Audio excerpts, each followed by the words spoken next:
Okay, sorry. There was something really important that I wanted to say in that last video. So if you didn't watch it, go and watch the video.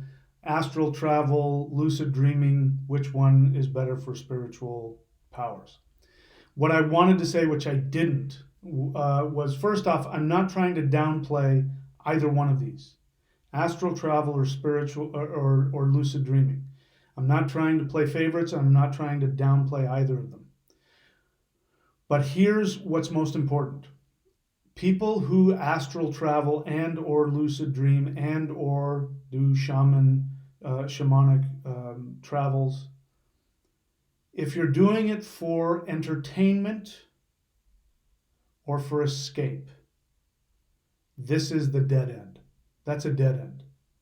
You will not know when you have, even if you start to have real shamanic journeys or real astral traveling or real lucid dreaming.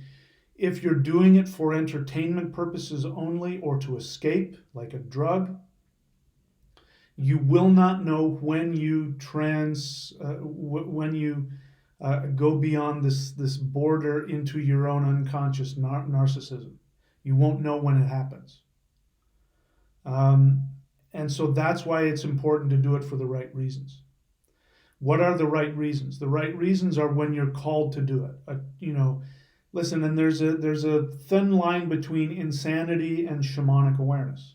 There's a thin line there, and that line is crossed when you are doing it to escape or to entertain yourself because life is painful and you want out, or you think that you'll gain something from it.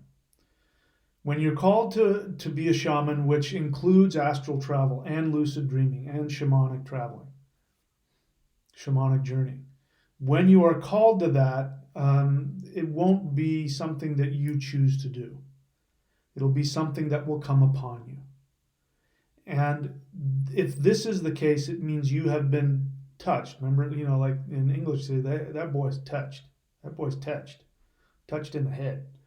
When somebody's touched, it means that they have a responsibility to learn and to be shown things, to be told things, and bring that information back into this world. The way you know the difference between somebody who is nuts and somebody who has been called and is an actual shaman is the information that they bring back from the other realm, whether it's a communication from a being or whether it's something they see, is something that will have practical value in this world for everybody's spiritual evolution. If the information that you come back with has no practical application and isn't something that helps you and helps others, if it's not something that either you or somebody else needs to be teaching, then it has no value. And then you have to ask yourself, why am I doing this? Because again, you won't know the difference. Just like in real life. In real life, there are people who go crazy. And they don't know they're crazy. But we do.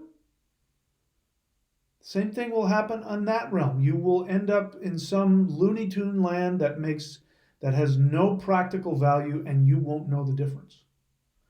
So whenever I have a shamanic experience, whenever I have an astral travel, whenever I have a dream, I always, always, always seek to find what the practical application is in this life. And if there isn't one, I put it in a folder of I don't know, and maybe it'll never matter. Sometimes I put them in the folder of I don't know, and years later it makes sense. But I'm not attached. I'm not attached to any of my experiences, nor am I attached to my abilities, whatever they are or are not. I don't care because, as I've said, the most important thing in this entire universe is awareness, conscious awareness. Conscious awareness of yourself, your motives, your agendas, your attachments. That is the most important thing. Okay, so that's all. So if you haven't watched the first part of the astral travel and lucid dreaming, watch that and then come back and watch this. Okay.